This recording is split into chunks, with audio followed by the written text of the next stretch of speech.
There is a loom in Osias Hall. Don't know how you could miss it, but it's there. You may have noticed it, and Reverend Edith brought it in. And after the service, you're invited to sit with it, to learn how it works, to add your own threads to what will become an altar cloth for this congregation. I want you to hold that image for a moment. Not the finished cloth, we're not there yet. The loom itself, the frame that holds the tension, the warp, threads pulled tight, waiting, and the shuttle carrying the weft, passing through again and again, binding what was separate into something whole.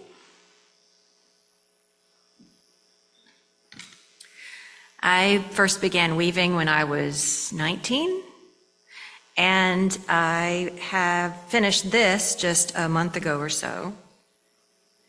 It's a stole, but I'm not wearing it today because my sister's here, so I'm wearing the one that Joanna made. But I thought I would pass this around while Ron speaks, and you could have a look at what we're talking about in a very visceral, tactile sense. The poet and theologian Mark Bellatini once wrote, "We are not ordinary, we are connected to each other by a web of blessing." A web, a weave, something that holds because of its connections, not despite them. This congregation is in a season of weaving. In 1 week, Reverend Edith will lead worship for us for the last time as our contract minister. She has been a thread in this fabric, a strong one, a colorful one. And her departure will be felt. That's not failure, that's what it means to matter. The threads that leave the loom still shape the pattern. And even as we prepare to say goodbye, we are also preparing to say hello to new structures, new commitments, new ways of being together here at UUFBR. 24 of our leaders are about to begin 8 weeks of training in healthy conflict and communication through the Hope for Us program. They will be offering other materials to the rest of the congregation at the same time.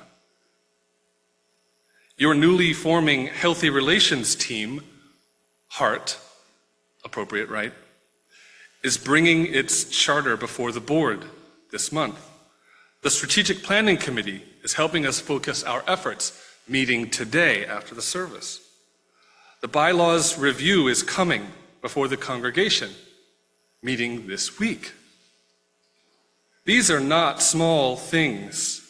These are the warp threads, the foundational threads and strands pulled tight across the frame, creating the structure that everything else weaves through. I won't pretend this is effortless. Your teams are stretched. Your volunteers are stretched. The fabric of this fellowship is being asked to hold a great deal right now. But here's what I've learned about weaving. Tension is not the enemy of the cloth. Tension is what makes the cloth possible. Everyone gives and gives to this fellowship. But the work gets more difficult as the tension builds. And the separation from friends repeats in a cycle. I'm not making this up. The work of holding each other in covenant is joyful, but it challenges our edges, our comfort, and our values, ones that we haven't quite been able to live up to yet. We always go back to what we've learned, how we grew up, what we do when stressed, tired, angry, hurt. But that's what faith is for. That's what a covenant is for. A covenant can always be remade, no matter how many times we break it, because We want to believe we can become what we promised. We want to believe we can become what we promised. This challenge, this work, this striving is utterly fascinating to me. I want to be that person, that kind of friend, that kind of leader who doesn't know what to say, but still stays and waits until the hurt subsides, listens for the needs unmet, holds the space for what we might become together. I know it's just a story, a dream, a hope that we're not alone. Sometimes we glimpse it. It peeks through a smile from a person you didn't expect. It makes us jump inside when it creeps up on us. We catch our breath when it suddenly feels real. But I know it's real. We are meant to be together for this unique moment in our shared story.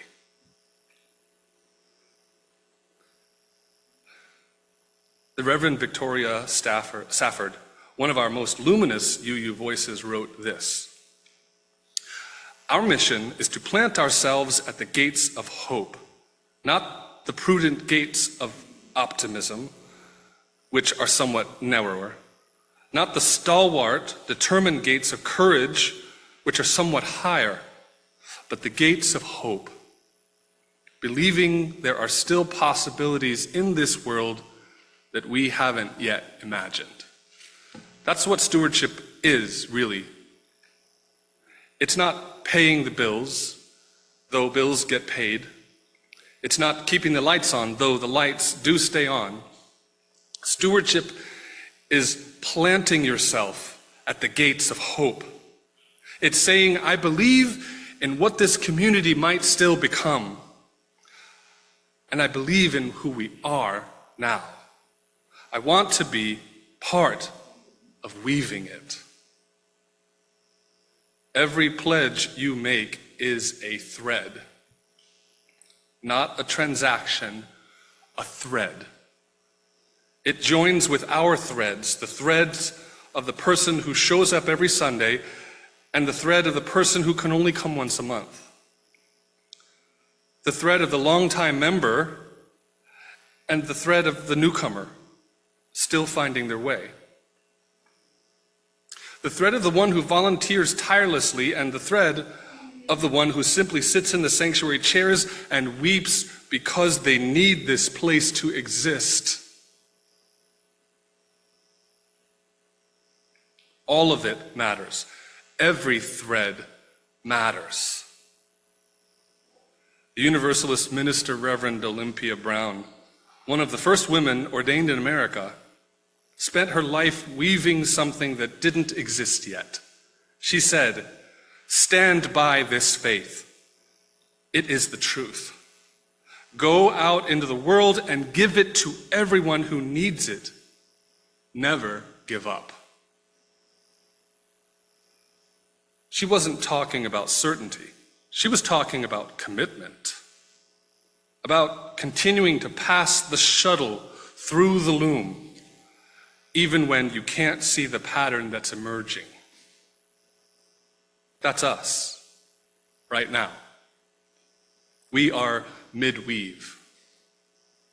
We don't know exactly what this congregation will look like in 5 years, or even in 1 year. We don't know who our next minister will be, although the search committee is busy.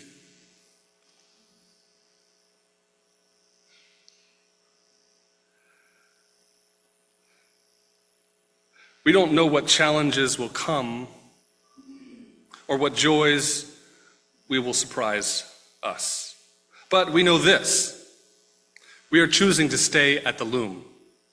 We are choosing to keep weaving. After the service today, I hope you will walk into Osias Hall, sit with the loom, feel the threads between your fingers. Notice how the warp holds steady while the weft comes through. Notice how neither could make cloth alone. And if you're willing, add a thread. Someone will help you do this. And today will be the only day to do that. The cloth will be finished today. If you're willing, add a thread, just a small one. It will become part of an altar cloth that will rest in this sanctuary, made by many hands, carrying the colors and textures of this moment, this season, this community choosing to weave itself into something new. The Reverend Forest Church, who gave us so much, once defined religion this way. Religion is our human response to the dual reality of being alive and having to die. But I think he might also have said this: religion is our human response to the dual reality of being separate and longing to belong, to be woven together. This congregation is how we answer that belonging. This pledge drive is how we say, yes, I want to belong to this. I want to be woven in. We are a community held together by invisible strands of love and by very visible acts of showing up, of giving, of staying. Every thread matters. Yours matters. Let's keep weaving, shall we? May it be so, and blessed be. And Reverend Edith has some remarks to add. Good morning. It is a joy to be with you. I am the Reverend Edith A. Love. It is my great joy, honor, and privilege to be your minister here at UUFBR. I have some very good news to share with you this morning. The Stewardship Committee and the board have found all the money we need to fill our budget for the next year. The complexity is it's all in your pockets.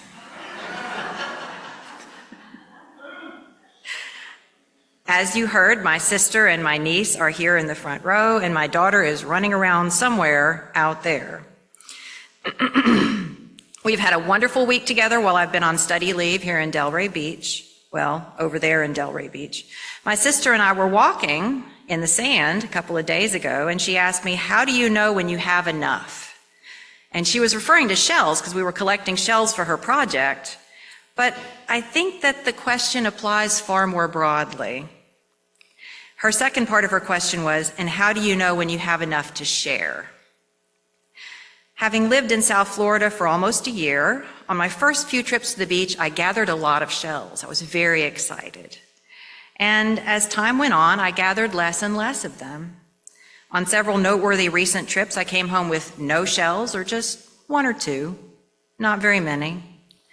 Because I've grown to trust that there are plenty of shells, that there will always be more shells, and I have no need to worry about whether there will be enough shells. There will always be more shells on the beach if I want them. So when my sister asked me that question, we were walking in the surf. I've been pondering how money is kind of like water, like the tides, because it flows in and flows out, and we need money to flow in our lives. Right? It's a necessity of living in this modern world. And it's a sticky thing to talk about. There should be plenty of money for everyone, but in the United States, some people have a great deal, some people have a little, and some people have almost nothing. So the issue isn't a shortage, but rather how it's distributed. So how do you know if you have enough? So my reply to my sister's question is complex. To start with, I would ask you, have your needs been pretty much taken care of up to this point? That's number one.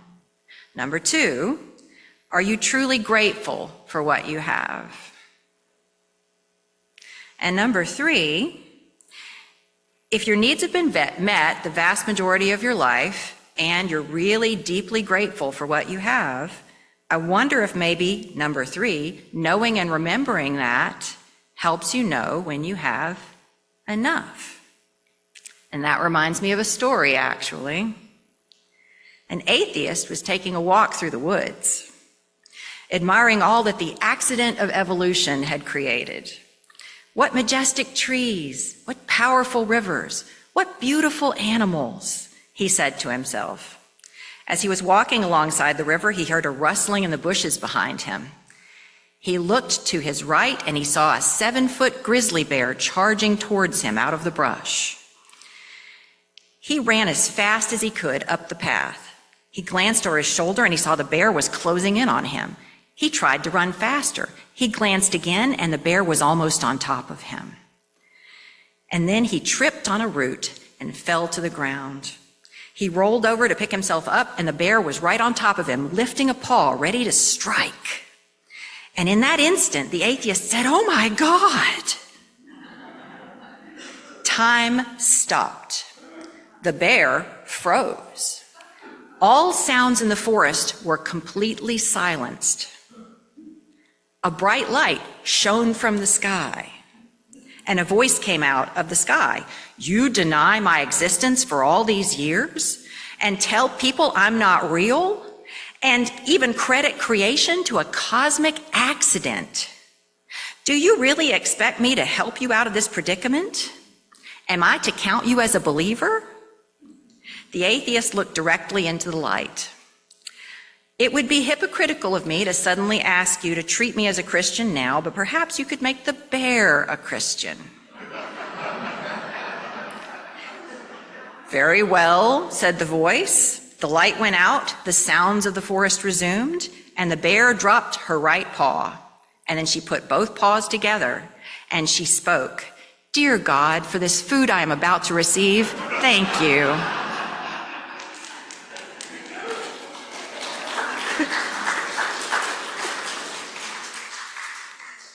Like the bear who finds food wherever she goes, we live in a universe of abundance. And yet, as Auntie Mayhem said, life is a banquet and some poor suckers are starving to death. It doesn't have to be that way. It really doesn't. David Graeber says we could house everyone. We could feed everyone. We materially have the resources to do so. Everything we need to build a world where everyone can thrive literally already exists. We are just using our resources mostly to pamper the rich and murder the poor. I know, it's harsh, but it's kind of true. There is a better way, and as Unitarian Universalists, our faith can show us how. I first found Unitarian Universalism when I was in my 20s. Now I'm in my 50s. And to paraphrase what the character in Titanic said about her romantic lead in the film, Unitarian Universalism has saved me in every possible way that a person can be saved. It really has. This faith has held me and carried me through some very tough life circumstances. And maybe you also might know a little bit about that too. We have a transformative, life-sustaining faith in Unitarian Universalism, and I don't think we evangelize about UU nearly enough. But, seems that a lot of people feel the same way. When we join a congregation, we're joining our hearts with other hearts. We maintain a covenant in relationship, even and especially when it's hard, as Ron alluded to in his remarks. In sharing our resources and working together, we can build a better congregation, and one that is missionally focused on changing the world, because that's one of the reasons we're here. We're currently in a season of change and growth. Assata Shakur said we need to be weapons of mass construction, weapons of mass love. It's not enough to change the system, we need to change ourselves. I love that. Isn't that profound? In feeling it, we can begin to healing it, and you are doing that, my loves. In facing the pain of our wounds, we become healthier and more attractive to countless people who might call UUFBR home, just like I do. I know it isn't comfortable, but we have to crawl before we can walk, and then we fly. I have enormous faith in the process that we are starting with the Hope for Us team. I really do believe that we are on the verge of doing even more amazing things than we already are. And I am so incredibly proud of you. And to the second part of my sister's question, how do you know when you have enough to share? Generosity is one of our core values as Unitarian Universalists. So what I've been pondering over the last few days is, what would it take for you to give generously to this congregation? UUFBR is an extraordinarily special place. Like so many other institutions, it does need money. It needs everyone to contribute in ways both large and small, so that this congregation will live on long after all of us are gone. When I was a much younger Unitarian Universalist 20 years ago, taking my turn on the board of directors at my home church, we liked to say that stewardship was about time, talent, and treasure. Nobody should feel obligated to give more than they're comfortable, but everyone should give of their time, their talent, or their treasure, or more than one of those. Alice Walker said, "We see that everything truly needed by the world is too large for any individual to give.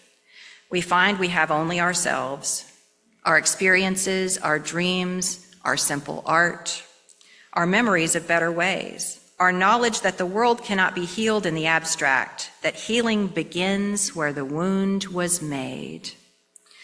It seems to me we might begin to understand something of the meaning of earnest speaking and fearless listening, something of the purpose of the most ancient form of beginning to remake the world, remembering the world that we once made together and what it was like."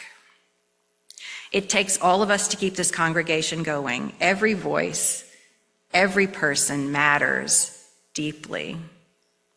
No matter who you are, you belong. There is a place here for every one of us. You are important and you are loved exactly as you are, and in all the ways that you will evolve over time. And it takes real dollars to sustain a magical place like this, because unfortunately the electric company doesn't accept love as payment. We have been in existence for many decades, and we've always found a way financially. I believe you will continue to do so. What I'm asking you to consider today is, can you trust the power of the collective we to keep this place going? Can you trust yourself to know how much enough is for you? Can you increase your pledge? Can you have faith in us? Can you have faith in the universe? Can you have faith in the life-saving theology of Unitarian Universalism? Every single human being in this congregation is a vital part of the whole, and every single one of us is in covenant with one another, with other congregations, and with Unitarian Universalism as a whole. Bishop William J. Barber II of the Poor People's Campaign likes to say that budgets are moral documents. Are we living our values in how we pledge and how we spend? How are we living up to our potential as faithful Unitarian Universalists?